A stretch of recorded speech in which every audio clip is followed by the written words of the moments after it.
The next thing to do is reposition the fuel injectors in the fuel rail to suit the throttle bodies. This orientation is how it comes out of the original manifold. Obviously that won't clear the plugs in the current position in the body, so what we need to do is carefully rotate these round. Sometimes give them a little bit of force until they are opposite to where they were.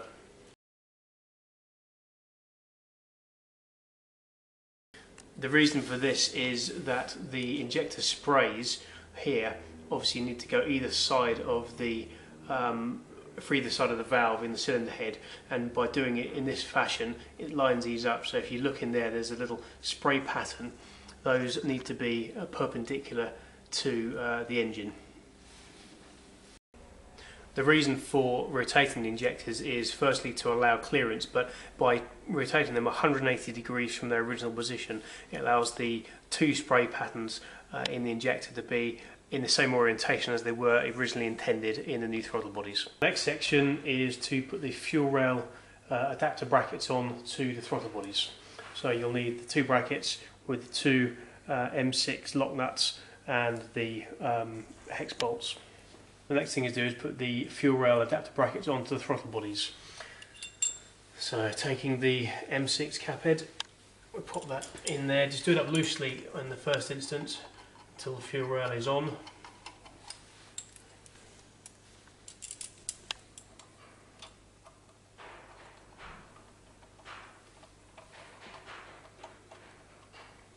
And now we will position the fuel rail onto the brackets.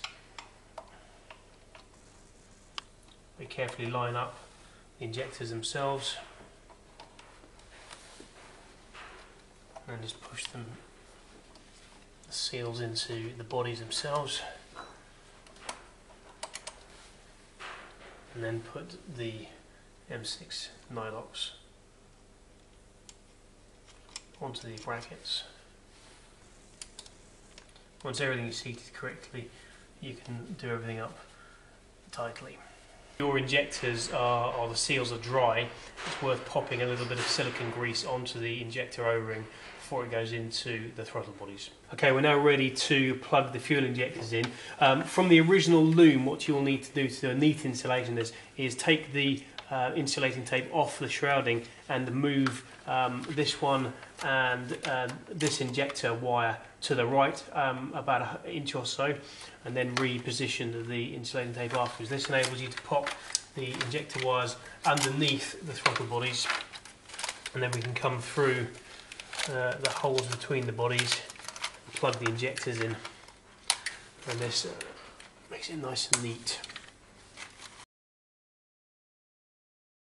It's also worth noting that if you are finding that the wiring is getting close to any moving parts, pop a cable tie on it to keep it out of the way. After you've done that, you can then plug the air temperature sensor into the original sensor, which is now in the bodies, and then that's your wiring complete. So we now need to connect the brake servo vacuum. This you'll have already attached to underneath the throttle bodies on the takeoffs, and you simply put it inside the original rubber connector here, and that is then ready to go.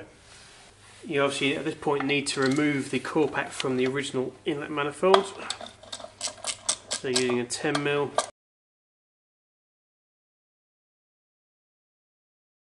This is the parts you're going to require for mounting the coil pack to the side of the cylinder head. Your 4 shanked M6s, the short M6s, and the M6 lock nuts. The first thing to do is bolt the coil pack bracket to the cylinder head.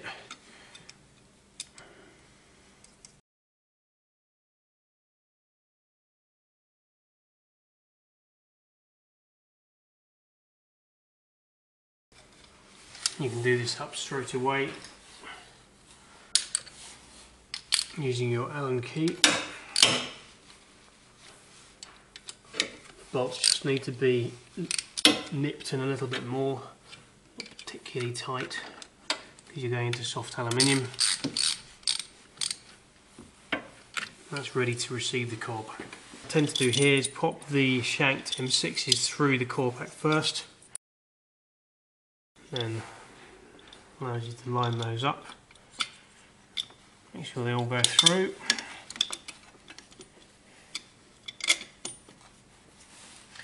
and then you can put the nylocks on underneath. You can then connect the coil pack loom to the back and you're ready to put the plugs on.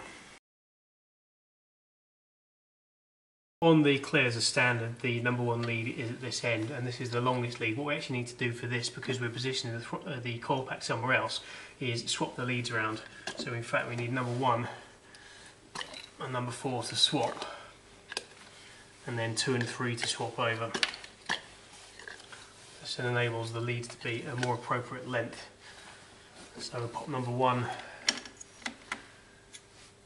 into number 1, number 4 into 4,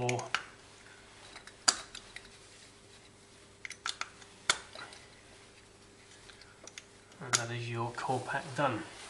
Whilst the engine is still jacked up on this side of the engine bay, you can put the wiring conduit back into its original positioning and make sure it's clipped in. You can then make sure you plug in the phaser switch back in, and noting that at this point the fuel line is still disconnected, because if we try and connect it now it will be stretched and may do some damage.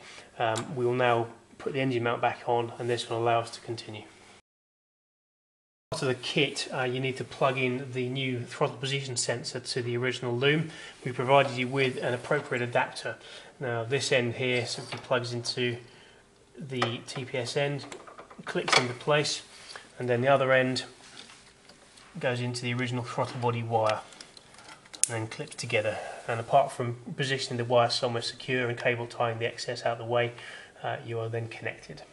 Side note, now that the engine is down, we've of course connected the fuel line to the fuel rail. It's worth putting a little bit of silicone style lubricant onto the 2 O-rings as it goes in, making sure that when you press it in you don't snag it and that it does click into place, ensuring it's secure.